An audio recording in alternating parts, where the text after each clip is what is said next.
국가의 자부심이 되어야 할 최첨단 무기가 어떻게 병사들을 병들게 하고 심지어 국방에 커다란 구멍까지 내는 재앙이 되었을까요?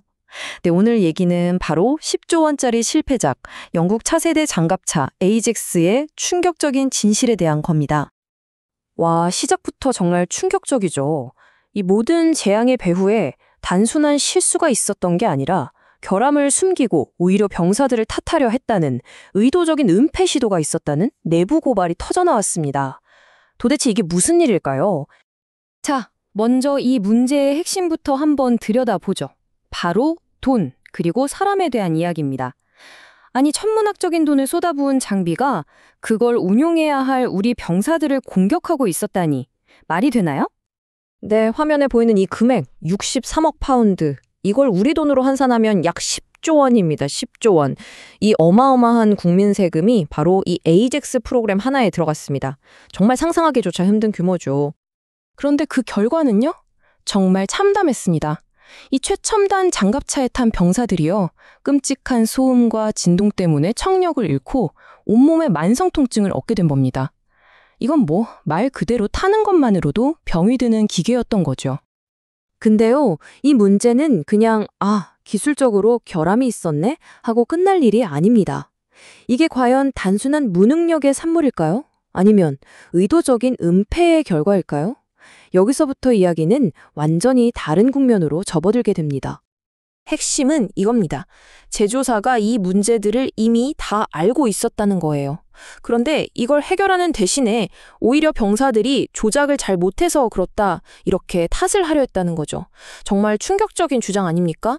기술적인 실패가 순식간에 도덕적인 책임의 문제로 바뀌는 순간입니다.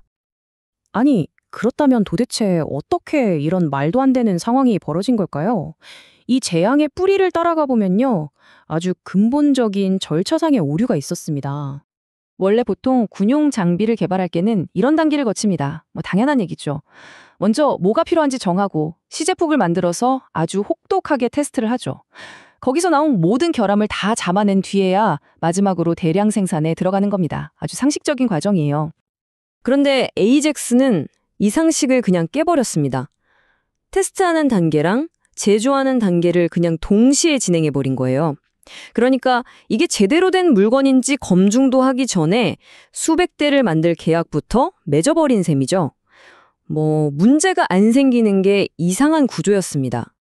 바로 이 비유가 당시 상황을 정말 기가 막히게 보여주죠. 날고 있는 비행기의 날개를 고치는 것 같았다. 이보다 더 정확한 표현이 있을까요?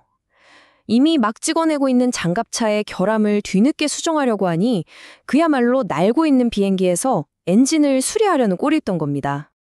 이 실패는 단순히 돈만 날린 걸로 끝나지 않았습니다.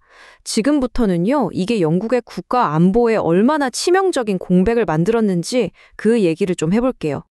군사 용어 중에 전력 공백이라는 말이 있습니다. 이게 뭐냐면 낡은 무기는 이제 퇴역을 했는데 그걸 대체할 신무기가 아직 준비가 안 된 상태.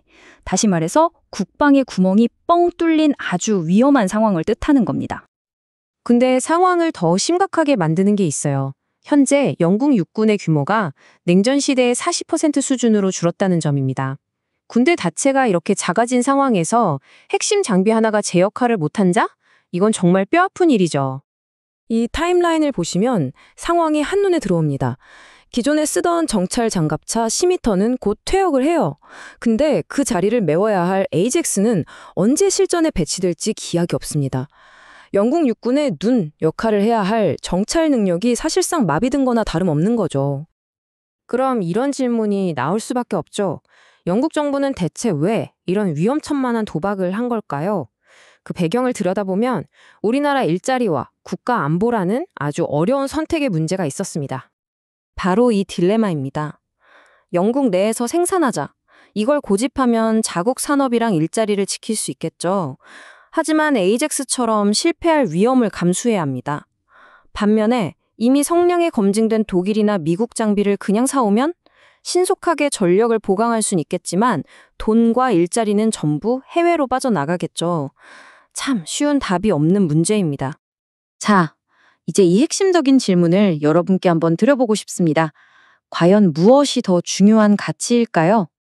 우리 손으로 직접 만든다는 국가적인 자존심일까요? 아니면 당장 필요한 국방력을 확보하는 국가 안보일까요?